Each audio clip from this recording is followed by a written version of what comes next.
No. Okay, I'll get those for you, and I'll go set up You're going downstairs now? downstairs. Okay.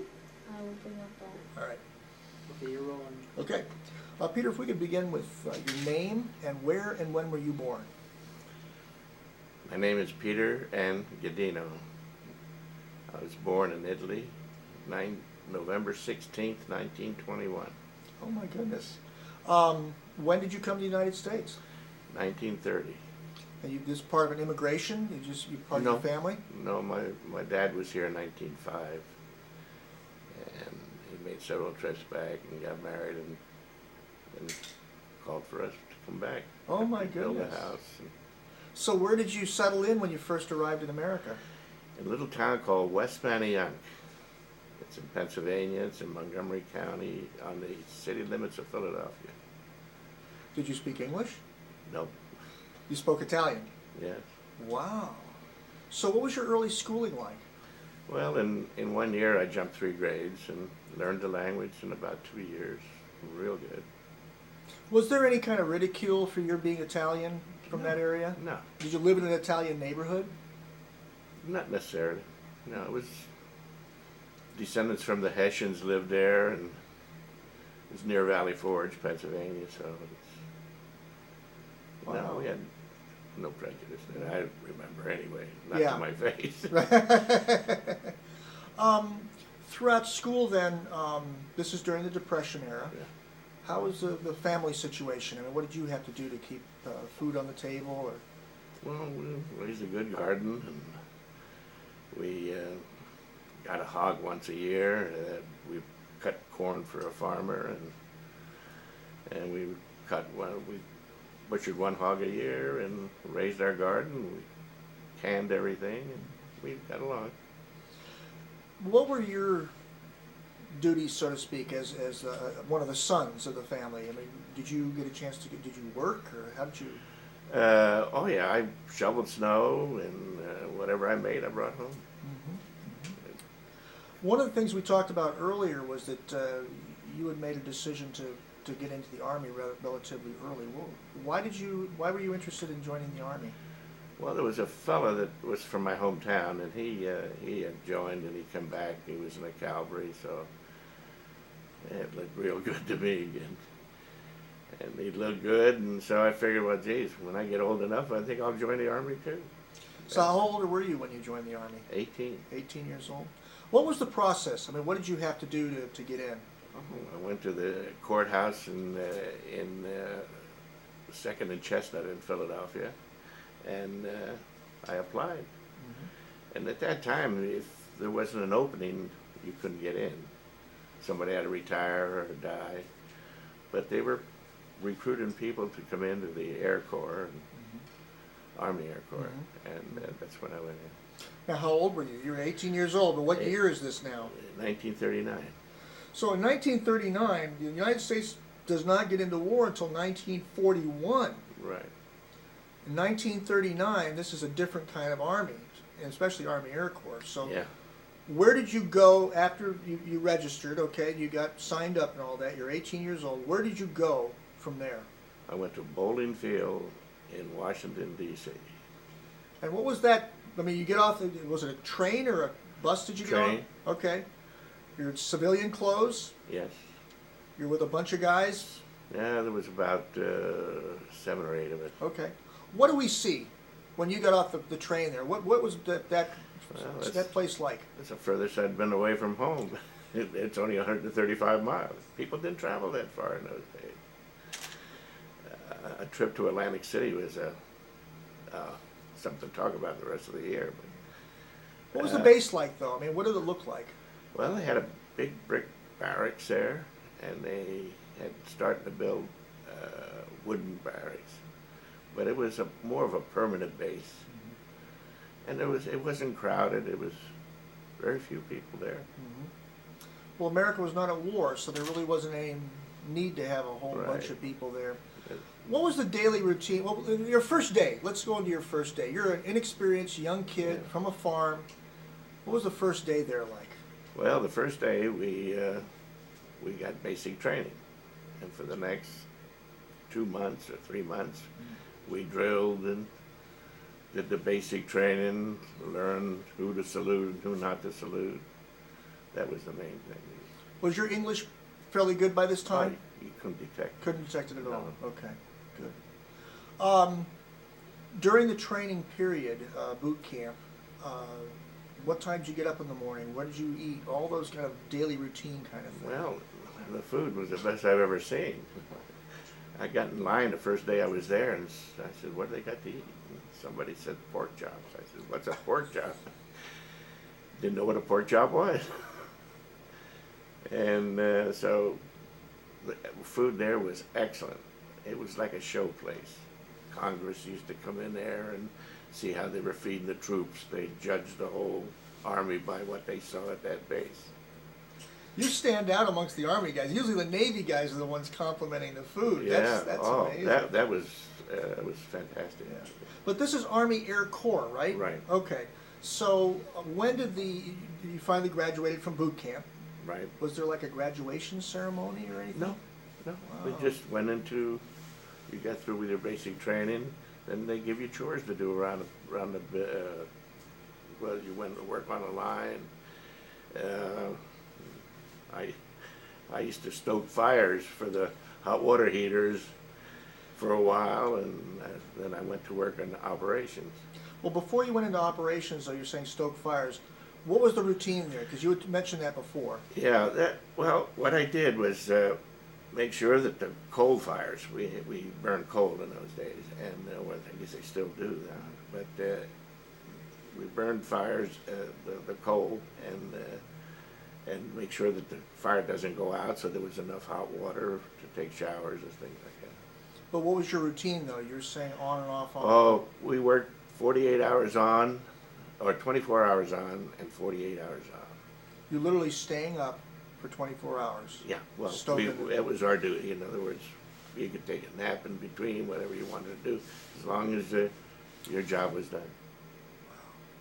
So now you moved into operations. Right. And what was that experience like? Well, that was more like a regular civilian job, more or less. You know, the pilots would come in and they'd file a flight plan, and then I would call it in to operations, which was across the Potomac River somewhere. It wasn't very extensive in those days. Didn't have that much commercial flying. I don't think. Well, about how many people were working around you? Well, I'd say about a dozen. So it's a small group of people, and Oh, it's yes. a small operation all the way around. Very small. There wasn't that many planes. We had some B-18s, AT-6s, B-12s even, which were ancient. We didn't have any modern airplanes. We had a P-39 come in, but they were mostly going to Russia, I think, the Bell. And they had a P-40. Really? But they had a P-35 too, which was a two-wing airplane. Is this where you started to get the idea that maybe you wanted to fly? I mean, where did that develop from? Well, I always had an interest in flying, and that was my be as close as I could with airplanes. Mm-hmm. I didn't have the education to become a pilot, but I did want to be around them anyway. This period of time, America was divided in terms of whether we wanted to get involved in Europe or not. Were you aware of what was going on in Europe and perhaps even the Japan and China and all that? Oh yeah, I read I did a lot of reading, and I knew that sooner or later we were going to get into war. It was inevitable. And since we were so closely allied with England, and Churchill was coming over every once in a while to make deals with Roosevelt to ship things over, and they would give us islands, you know, close to us, which we had to give back with the exchange. I think it were destroyers for bases in Bahamas or something. Now, there was a point in time where Churchill apparently came to your area. Explain what happened Oh there. yeah, I stood honor guard there. At Well, the let's talk base. about that first. What was? How did you get in the honor guard, number one, and then what was involved in being? All of us. We all had to stay. Oh, okay. Stay, and the whole route as they come into base till they met at the airfield. Did you know he was coming? Oh yeah, cold. It was a cold day. It was in January, or no, it was in, I think it was February. It's Mhm. cold, and we had to stand there for 4 hours. You're in dress uniform. We had a top coat, yeah. Yeah. So, what was your impression? I mean, I wasn't there. You Yeah. were. Try and, if you could, let me visualize what you saw. Well, I saw the two leaders meeting and discussing things which we couldn't hear, but then they went off to the White House, I imagine, and discussed it further. But I know the impression was that England was desperate and they needed our help. That's about it. I know this is kind of a tough question because you were standing at attention, or at least apart from it. What was your impression? Your just impression physically, or of either one of them, is Churchill or Franklin? Well, I admired Churchill, but I loved the president. He was the greatest. Was there a sense of like this guy that looked different or special, or is they use the word charisma with some leaders? Did you feel anything like that, or did you just see a guy that you recognized because he was the president? Well, Roosevelt, yeah, he saved his country. He really did. Yeah, this country was fairly close to a revolution here to a degree, not a physical revolution like guns and things like that, but there was a lot of change going on, and there was a lot of movement, and he saved it. He saved this country twice, once during the Depression and once during the war. Once you were in the operations area, did you transfer anywhere else after that, or did you stay there pretty much for? I stayed there pretty Okay. much. All right. Oh, before I got to the operations, I was in charge of the parachutes. At those days they had $1 a year men, wealthy officers that would come in and get their 4 hours a month, and they'd have to come in and check out a parachute, and I'd give it to them. And then I went into operations after that. $1 a month? What does that mean? $1 a year. $1 a year? Yeah, well, they were wealthy officers who had made it in civilian life, I imagine, and they'd come in just get their reserve time in. Where and when, where were you, and what was the reaction you had to the announcement of Pearl Harbor? Well, I was in operations, and all of a sudden it came over the radio.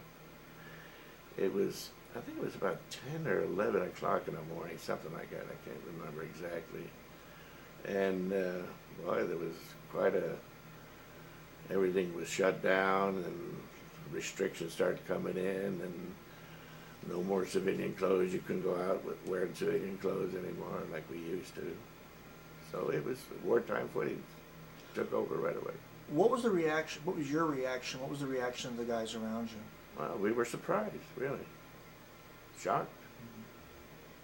Some guys I've talked to didn't even know where Pearl Harbor was. Did you have any idea where it was? Oh yeah, I knew where it was because there was some people that served at Hickam Field that were back in the States, and so I knew where Pearl Harbor was. Yeah.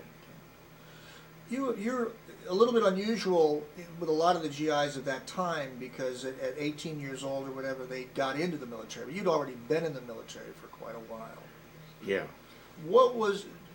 Did you have any anticipation that it would be Japan, or were you pretty much thinking this is going to be a war with Europe at some point? Well, at first I thought it was going to be Europe, and eventually we'd have to fight there. And well, not physically, but maybe, some sort of help. But Japan, I knew the squeeze was on when they were denied the oil and things like that. There's something had to give, and it was building up for years. And they knew it too. I mean, our government knew it, but it happened. Yeah. So Pearl Harbor happens, you say there's a whole flurry of activity, the leaves get canceled, you can't wear civilian clothes, you're in uniform, war's Right. on. What happened after that? For you, what happened For me? for you? Well, that was 40, 41, and 42, they started different programs, and they started the glider program. So I didn't have a high school education, so I took an aptitude test and had to get 110 to pass it. So I got 110, and I went on the glider program in 1942. What was that like? What was that training like? Well, I went to Antigo, Wisconsin. We got primary training in flying. I soloed and flew something like about 70, 80 hours of power flight and about 35 hours of gliding. Peter, let me ask you something. Was it fun? The gliders are really, so was the, well, we flew light planes, nothing heavy, Piper Cubs and things like that. You're finally flying though. Oh yeah, and I soloed in 6 hours. So what was it, I mean, maybe you didn't know it at the time, what was the purpose of this glider program? Well, to use it to carry troops. Yeah, I'm not asking questions because I'm stupid. I hope you don't think No, that. no, I'm just, no. we need to get it for the record in terms of what was it. So this is to bring in troops into landing areas or Combat, yeah, combat and yeah. whatnot. Okay. So once you soloed, once you mastered the glider program, what happened next? Well, they had trained too many, so about half of them went to reclassification. What happened to you? And I went to the gunnery school because I didn't have a high school education. I couldn't get to further pilot training. Yeah, you had to be an officer and a pilot. You had to have Yeah. college education. Yeah. No, high school. High school education. Minimum. Well, that's minimum. That's Yeah. okay. All right. So now you're in gunnery school. What kind of gunnery are we talking about? For a bomber? Aerial gunner, yeah. All right. Yeah. Okay. Is this around the time you said that you called upon your brother, or is that later on? No, I never called them. No, but there's a relative that you called on to get a. No. Okay. All right. No, it was somebody else. Oh no no no. All right. All right. So now you're in gunnery school, Yeah. and where was that? That was in Las Vegas, Okay. and was there, and then we went to Wendover, Utah, Okay. and then I was called, they formed crews there. And Oh, so you're now forming a crew. right, we were a member of we were a crew, we had a pilot, co-pilot. Were you assigned to a particular? I mean, you have this crew, but is it like the 461st? No, not yet. Okay, nothing like that. No. Okay. And then we were in Mountain Home just training as a crew. And at that time, the 461st had lost an airplane up in the mountains, and they needed a crew to replace it. So they called there, I guess, and we got on a train and we went to Fresno to train. All during this period, just before you got to the 461st, Right. did you yourself have any idea where they were going to send you, where you were going to be? No, we didn't know anything until I got to Fresno. Okay. And then the rumor was that we were going to Europe. Okay. You arrive now in Fresno. Give me an idea. Once again, visually, I need to see this. Mm-hmm. What was that base like? What was it? Big, small? You were talking about before. It was really small. It was big. Okay. And we trained there, and we made so many flights, and we'd take boxes out, we'd throw them out in the ocean and shoot them with the guns and things like that. Give me an idea of the daily routine for this crew. You get up in the morning, probably around 11 o'clock at night. 11 o'clock in the morning. Have some coffee. No. It was No. earlier than that. Yeah, it was. Well, what was the daily routine like? Well, they only had so many airplanes. Okay. And they had more crews than they had airplanes. And since we came there, we didn't have that many. We were without an airplane. Okay. So whenever there was an airplane available, our crew got on there, and then, of course, the main thing that they were testing or doing, we already had gunnery practice, was that navigation and bombing, simulated bombings and things like But that. you're still operating as a functioning crew, either way. Right. Okay. It seems to me you're a young kid, you're with a bunch of young kids, you don't have an airplane, you're sitting on the ground waiting for an airplane. Was there a sense of, God, I want to get into that airplane and was there a sense of frustration, or what were you doing on your downtime, I guess is what I'm trying to ask. Well, just waiting. Yeah. Just like, hurry up and wait. That's the Army life. But once you got an airplane, Yeah. then you would get on, it And would we- take off, and then what was happening? Mostly the pilot, co-pilot, navigator, bombardier. They were the ones that needed the training to operate the airplane. We were just the complement to make the airplane safe. We mounted the guns. And so they're the ones that needed the practice. This may be an unfair question, but was your confidence building with this crew as you're getting up, or was there a sense of, well, that guy's not Well- that good, or I'm worried about him, or No, we were like a band of brothers, more or less. Yeah, oh, definitely. We knew each other backwards and forwards. how were you communicated to by the powers that be, so to speak? Did you have any idea that, all right, you're training today, and then tomorrow the airplane's not available, but now you get the training on the airplane? Did you have any sense of, all right, next week we're going here or there, or was it just every day was kind of the same routine of getting an yeah, airplane? Well, the pilots had so many hours of flying, and that's the way we flew. And one time we went over the ocean, and when we come back, it was all fogged in, and navigator had to find a way to land that airplane to Muroc Lake, which is Edwards now, and that's the type of training I'm talking about. Okay. Mostly flying, formation, and things like that.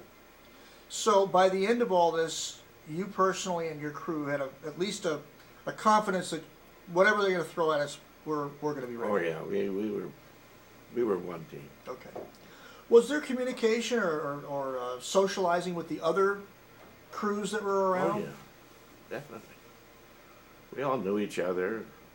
So there was a camaraderie, if you will, Oh, of absolutely. this group. Absolutely. Okay. We looked out for each other. That's the name of the game. Yeah. Team. What happened next? The training is over with. The pilots now have their hours. You're already trained. What happened next? We went overseas. What was the process of that? First of all, how'd you find out that you were going? Well, they told us they put the ground crew and our crew, the only crew that didn't have an airplane, they put us on a train. We went to Camp Patrick Henry in Virginia, got on a Liberty ship, and we were on it for 31 days. We finally got to Italy. The air crew, the ones that had the airplanes, they flew over, and we all went there at the same time. All right. Here's the question. Liberty ship. Yeah, Did you get sick? never. I'll tell Somebody else did, though. you. God. I was sitting on the bottom bunk reading one of those little big books that they gave us, and I was eating a candy bar, and the guy up there puked right on my candy bar on my arm. Yeah. Had you been on a boat? Well, yeah, you've been on a boat before. Oh yeah. Yeah. Coming over from Italy. Yeah. So you didn't really have the effects of it. No, I never did get Okay. seasick or air sick, either one. Just, All right. You arrive in Italy now.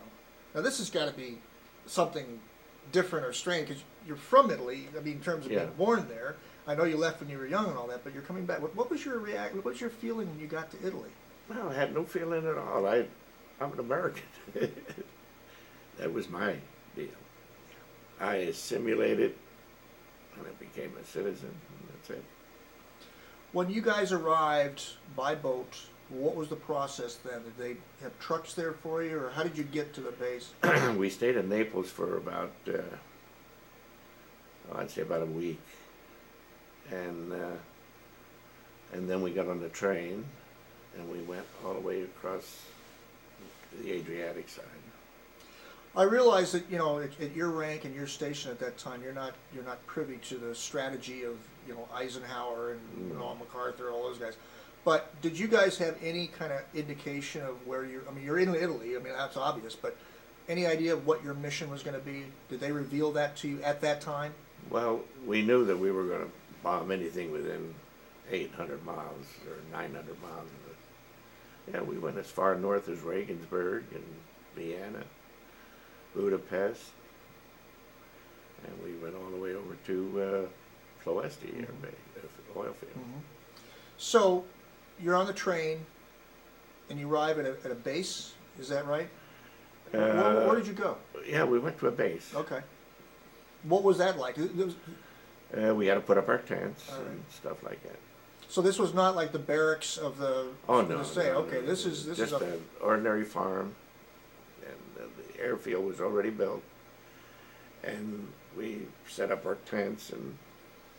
Like pup tents, 2 men to a tent, or was it the bigger ones? Gee, 4 men to a tent. Okay, so it's a larger. Be good sized tent. Sleeping on cots. Cots. All right. What was the routine? Now, I'm talking about when you first got there. Let's not jump ahead here, but when you first got there, what was the morning routine like? You get up in the morning with reveille, or? Well, we after the air crews got over there. Well, we got there at the same time the air crews got there, and we didn't have a mission or nothing as yet. We didn't get our first mission until April or May, I think it was April. So what were you doing in the meantime? Well, we used to take long hikes, marches, and things like that, and stayed fed. And so they kept you the military discipline and absolutely. up in the morning at a certain time, mess. Absolutely. Yeah. What about showers and things like that? If you're out there in tents. Well, they had a shower place, and of course the outhouses were just barrels that you out in the open. The showers are the kind of thing where you pull on a chain and there's a big barrel up there dropping the water down on you or something? That's about it. Wow. There's other crews there that have airplanes. They could just come there, yeah. And you guys are no airplanes. We had no What was the airplanes. conversation amongst you guys? I mean, But we flew. We went on the first mission. Oh. So Well, first mission. tell me about that. What? Went to a town called Niš in Yugoslavia. More like a training mission. It was marshalling yards. We had a bomb, I think it was. Was it a milk no run? opposition. It's a milk run. It was just a milk run. Yeah. Yeah. But what was your?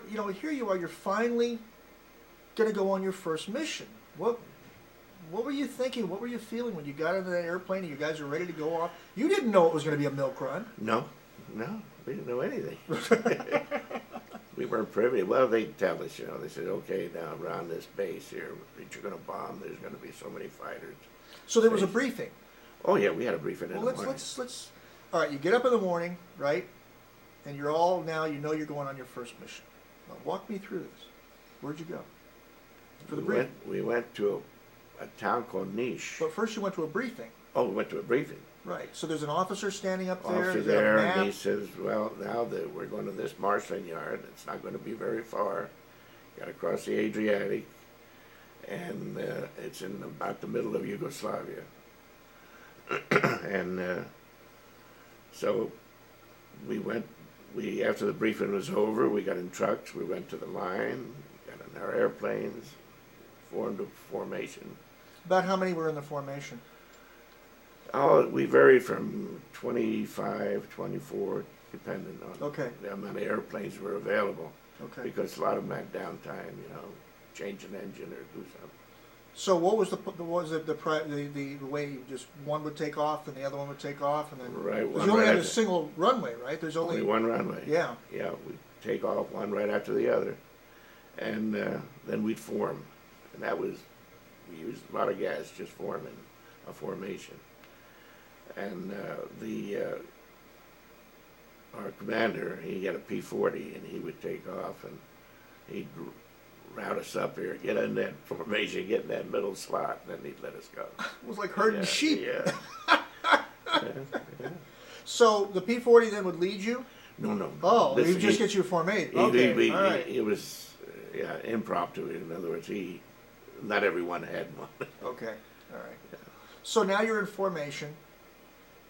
You're heading towards the target. Right. Now your job is to man the guns, right?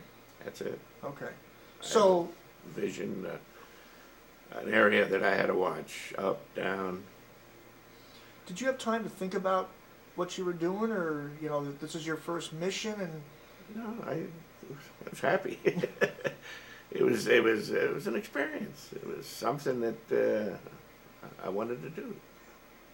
so you go over the target, and what's going on in the airplane itself? Are you hearing them talk? Do you have headphones on? Do you we had an intercom, Okay. and we had, while we were in formation, we all talked to each other. And do you see anything here, or how is it over there? How's the top turret, So we stayed pretty much in contact. Everybody doing okay, your oxygen mask working, So we kept on each other. And the pilot, this was outside, the pilot would listen to the regular communications. But we would be talking to each other, keeping us alert, not to fall asleep or what. Was it loud in there? The airplane? Yeah, it's open. It's like 4 engines and a tube. And by the time you get your heated suit on and your sheepskin over that, and you couldn't hardly fit in the turret. I never closed the doors. Turret go this way, I'd be halfway out. But that's. You have a pretty good eagle-eyed view of the terrain from where you are, though. I Oh take it. yeah, it was like staying in a movie. We used to go to Ploesti, and man, you see that smoke going up 15, 20, 30,000 feet. Geez, just like watching TV. I take it you have no fear of heights. No. No. I'd be shaking in my boots in that little area. Well, you get used to it. Yeah. Yeah. It's just the confidence comes by doing something over and over again. So that first mission was a success. Was there a sense of you guys landing back, that you did it? I mean, was there any kind of sense of elation or what? What were you feeling? Oh yeah, that was the first one, and when are we going to see some action? When are we going to see a fighter? Everybody wanted to see one, So, but we seen enough of them. Yeah, that's what I was just going to say. Yeah. So, did the missions from the first one until maybe until you got into action, but were they pretty much routine until you finally got into battle? I'd say that half of them were routine, and we didn't see a lot of flak artillery, and that was scary. But other than the flak, I mean, they were pretty accurate with it. So the next few missions, then, was there one that finally you did see action? Or? Oh yeah. Let's talk about when we that. went to Ploesti, we seen fighters on the way back, and we used to go to Vienna, at oil fields there, and they were lots of fighters there. Your mission then was really to try and put a stop to the mechanized army of the Germans, the oil and the gas, to stop them from their ability. Oil, the main thing was oil. And you were aware of it. They told you that's what your mission was. Okay. Without the Ploesti oil fields and the oil fields in Austria, they couldn't go very far. Of course, they made synthetic gas out of coal and things like that. But as a so rule, you were aware that your place, if you will, in the big scheme of things. Oh yeah. Okay. Yeah, Good. Yeah, we were briefed to that effect. Okay. We were told to, hey, we got to get these oil fields. And we did pattern bombing. We didn't do individual bombing. Okay. What does that mean? Well, you fly in a formation of V's, and the head bombardier would be in the first plane. He would do the aiming, and we'd take just a section of that target. And when he toggled his bombs, all the other bombardiers toggled theirs, and we took care of that one thing. Another bomb group would come along and do this other thing. And that way, they call it saturation bombing. And we'd fly real close. Sometimes our wingtips would touch. In your particular case, did you guys have the cameras that took pictures? We had 1 or 2 cameras in the group. that were put in. But not on your airplane. Oh, well, we had it one time. Okay. Oh, they would vary them? Yeah, they rotated. Oh, I didn't know So that. you didn't know what airplane you were going to be flying the next day, because the guys would be getting shot, and they would come back, and they'd have another one to replace him, and guys would the rotation would come along. But we'd lose airplanes too, on the ground, and had to cannibalize some. We had to go get more airplanes and things like that. But so we weren't always full strength. On these missions, as you started going from your first one on through, when did you personally feel in danger? Was there a mission where you first, because you said you were really happy to be there and you wanted to see the fighters and you really want, what point that you can recall was when you suddenly realized, whoa, wait a minute, this is my life? Yeah, we had a lot of anti-aircraft, which is flak, and it knocked out our nose wheel, and that I got hit in the foot with a piece of shrapnel. So when we landed we dropped our skid in the back of the airplane, and we skidded along, and we just barely made it off. So all they had to do was put a nose wheel on it, and they took off the next day. While you're skidding along there, well, what's going through your head? I mean, we had to throw out a lot of our guns and things like that, because we had to make the front of the airplane lighter and make the back of it heavy, so it'd stay on its tail. I guess because I've never been in that kind of situation and that kind of danger, it's hard to imagine that a young man of your age there isn't thinking, what are we going to do? You guys all had your job to do. Oh, yeah. And so when you said, just take the stuff out and put it in the back there, because you just did it. Right. But when No you're question. skidding, Peter, you got to be thinking, Well, will we make it or what? Oh, we knew we were going to make it. We all huddled back together except the pilot. And everybody was in the back, and we had all the weight in the back. And we You didn't had lose that air. much confidence in that pilot? And Oh, that, yeah. Oh, like I say, we were together for almost 2 years. So, your foot, was it badly damaged? No, Okay. it just did hardly penetrate, but it went in. Still hurt. Oh, yeah. So what happened when somebody got hurt like that? What happened? What did you do? Well, they grounded me for about 4 or 5 missions, and Were you in a hospital or no, we had a little place in the camp. like a tent? Well, it was medical a tent. tent? Yeah, medical tent. I just stayed off the foot for a while. Would the more serious ones, of course, were sent somewhere else? Right? Yeah, they were sent to Bari or Naples, 2 big hospitals. Peter, I know this may be a tough question, but you're up there in the air and you're getting a lot of flak, and you're in a bird's eye view, if you will. Did you see any of the other aircraft get hit? Oh, every day. We lost quite a few. I think I never counted, but there was at least 300 or 400 POWs. Now they had to be in an airplane that got shot down. I mean, you don't just throw up your hands. You're in the middle of a hostile country. When you were flying in formation, did you have any idea of the people who? I mean, not just that there were guys over there, but did you know who was in the airplanes? Oh yeah, all the ones in our group. Yeah. Yeah. Oh yeah. So if you were looking off to your right and you saw that, you knew that Joe or John or Right, whoever you just yeah. had breakfast with or whatever. Right. And he'd get hit, he'd go out, and we'd count the parachutes.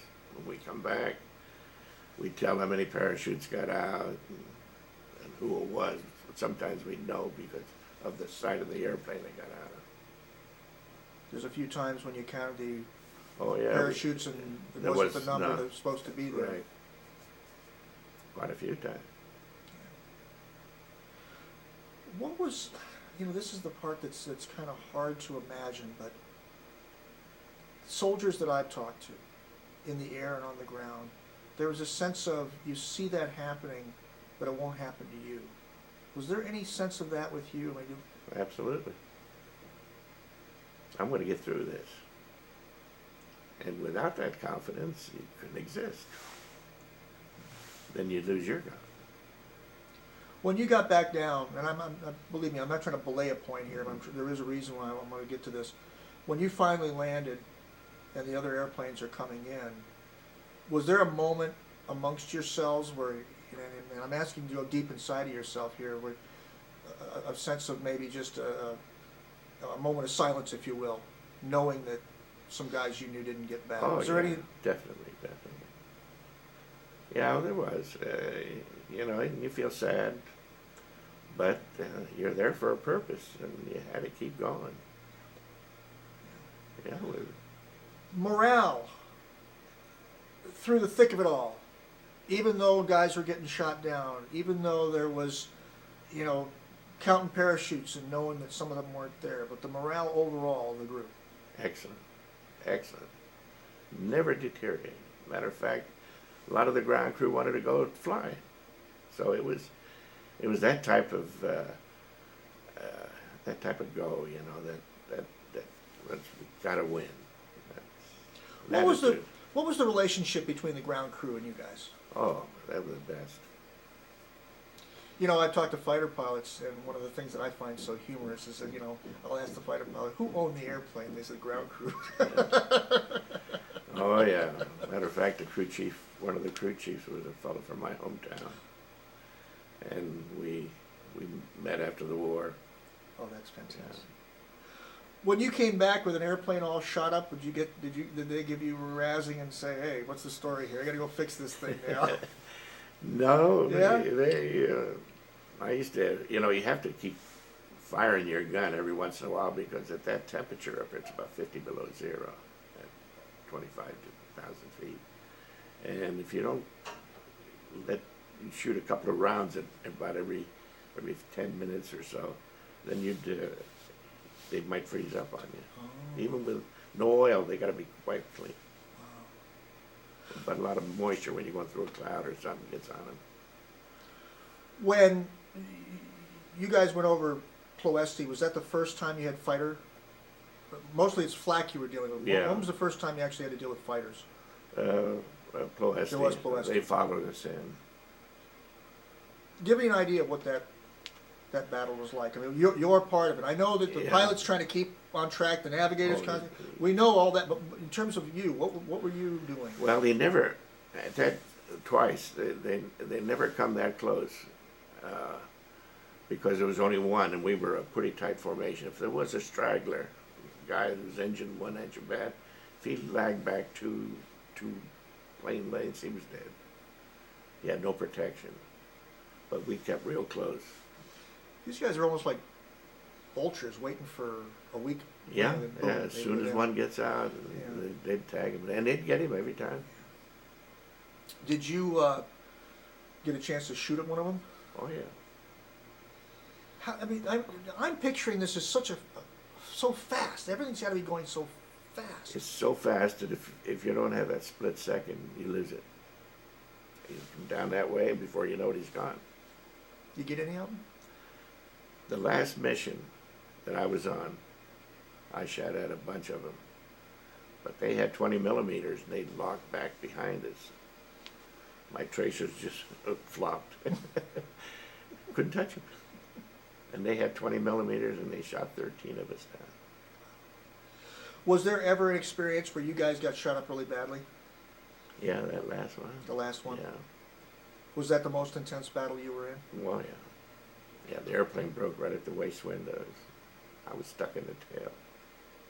I'm not following you. I understand break, but this is in the air? It just broke, yeah. We don't know what happened. The pilot, the co-pilot, he told me he don't know. He says he looked back there and there was no tail to the airplane. Wow. Well, how did you land? We didn't. Oh. Well, then what happened? Well, I looked back, and there was no airplane. So I reached for a parachute. It was still there, because you can't wear a parachute inside the turret. I put one hook on him before I knew it. I was sucked down. And that day we lost 7 of the crew. They got killed. Only 3 got out. Where'd you land? In Austria. well, you got sucked out, Yeah. okay? And did you then put the parachute on as you're dropping? Is that how? No, I picked up the parachute Yeah. with my hand. Yeah. I turned around. I was going to put the hooks on Yeah. because you wear a chest chute. I put on one hook, and I was sucked out. I was just lucky. So how did the parachute opened? Yeah, it opened after I pulled the ripcord, but I was sideways going. Sideways Yeah. going down. Wow. Yeah. Did you maneuver yourself? I mean, I'm picturing You can't. You can't. Not with one hook on. I couldn't raise my arm because my hand would all shot up. We need to backtrack then, because I'm this is the last mission. Yeah. This is the one where you were shooting and the tracers were missing all those Right. guys. And then what happened? I mean, you guys got shot up in such a way that Yeah. the back end breaks off. Well, yeah, then one airplane was falling and another. And I lost 13. And 2 on their landing. So you're lopsided in the air with one hook onto your parachute. The parachute opens. Were you falling quickly, or did you land? Oh, it took a little while. Yeah, I was at maybe about 18,000 feet, something like that. Maybe 15. Were you able to?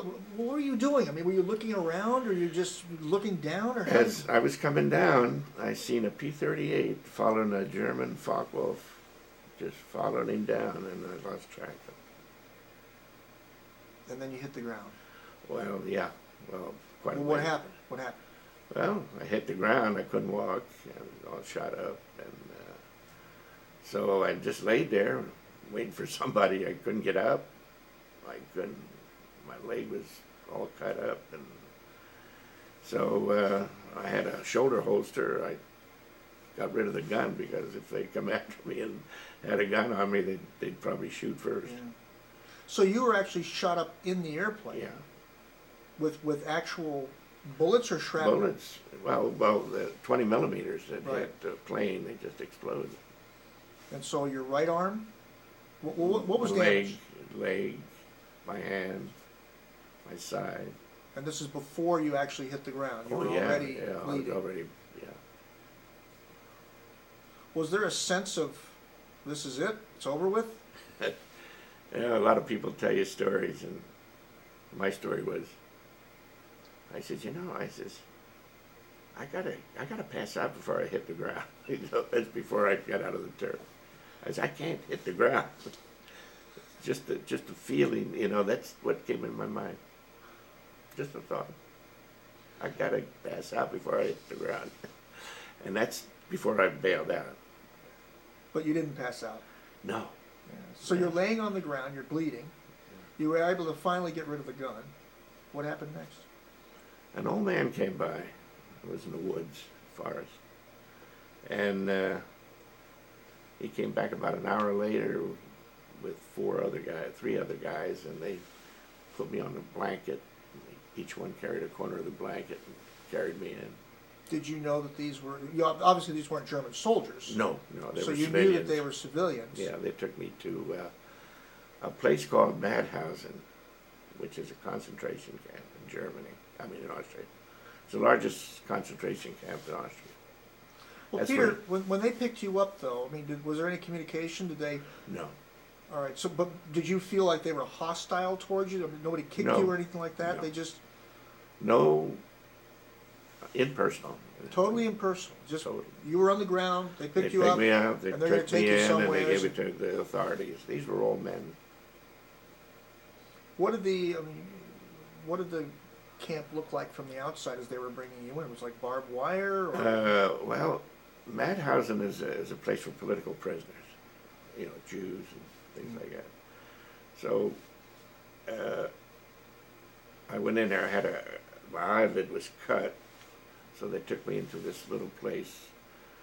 It looked like a little hospital room, and they put a couple stitches in my eyelid, and I seen 3 tiers up, bunk beds and they were like you seen in a lot of the camps that they were in. Oh yeah, like Stalag 17. Yeah, that sort no, of, the Jews. Oh, yeah. I seen their heads. They would roll their head over, and their eyes. That's all you see. And So that's- you're actually placed in with where the Jews were right. incarcerated. They took us all in there, and they kept us there for about 3-4 days. There were more than you, Oh yeah, all the ones that got shot down including your crew? that weren't killed. Yeah, there was only 2 left of my crew besides me. But you saw that he was there. You saw that you Yeah. recognized him and Right. you knew, okay. I knew that, and then the Luftwaffe came and they took us. Well, let's back up a little bit. You're being brought in on a blanket by these civilians. They just walk up to the entrance to the camp? Is that where they were brought? Yeah, that's where the authorities were. Yeah. Okay, and so you're on this, obviously you're in pain and all that, but you're looking at, what are you seeing when they brought you up there? I seen a bunch of my the guys from my outfit that were shot down. Okay, and some of them are hurt and some of them are not hurt? I was the only one. Oh, only so one they're all was hurt. standing. These guys are They're all all standing standing, around, like, yeah. and you're the only one on a blanket. Well, they lifted me up so I That you could could stand up. Yeah. All right. But what are you seeing? I mean, this is outside of a camp. What are you seeing? Inside of a camp. Right, but what are you seeing? I seen some soldiers, SS men, and things like that, guards. So there's like a guard tower. Oh yeah. Were you there in the daytime or the nighttime? Well, it was about 10 o'clock in the morning. In the morning. 11 o'clock, yeah. Okay. So this is full light. Oh yeah, we used to take off 6, 7 o'clock in the morning. So then they brought you inside the gates of the camp. Yeah. Are these like big gates that open up like this and then? Yeah, it's kind of vague, but yeah, Okay. it's a sort of gate, just a regular gate. All right. And immediately they took you to this small room where they kind of treated you for your Yeah. superficial Yeah, they wounds just and, just put that. a couple stitches in my eye. What about the? Just It didn't do nothing. didn't do a damn thing. No. And about 3-4 days, they got at a temperature of 41, and that's when the Luftwaffe came, and it took me to a hospital in the city of Linz. You were separated then from the other guys? Yeah. Well, those 4 days that you were there, where did you stay? We had a room that was about as big as a bathroom in here. And I was the only one that couldn't stand up. So I had to lay down all the time. And so Yeah. that's what we did. We had a bucket to go in one corner, and that was it. You mentioned a little bit earlier, unless I'm wrong, that you actually saw some of the Jews that were. Yeah. That was when they first brought you in, right? Yeah. And they brought you into these levels. Yeah, they were, As you say. they were like What was bunk your? beds. I realized that you were in pain and all that, but what was your reaction, Peter, to seeing these Well, skeletons? I knew it was going on. You know, we knew that they were political prisoners there, but I never seen anything like that before. Yeah, I was shocked, really. They were like skeletons. They were no hair in their head, and their eyes were twice as big as normal. Yeah, so it's a sad thing to see. You weren't in there for very long, though, right? No. Yeah, you were able. They brought you in. You looked around. You saw this horror. Yeah. Yeah. So when the Luftwaffe picked you up, how did they treat you? Well, they took me right away to a hospital.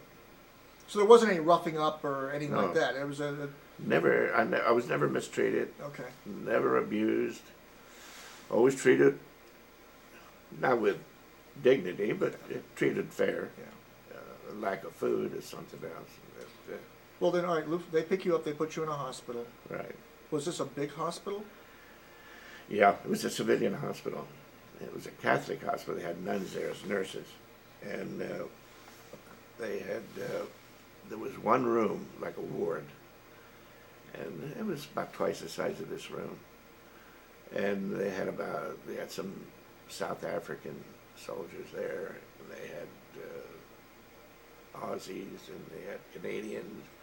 They had a Welsh kid and one kid from New Jersey. And one kid from Arkansas. Nobody you knew though.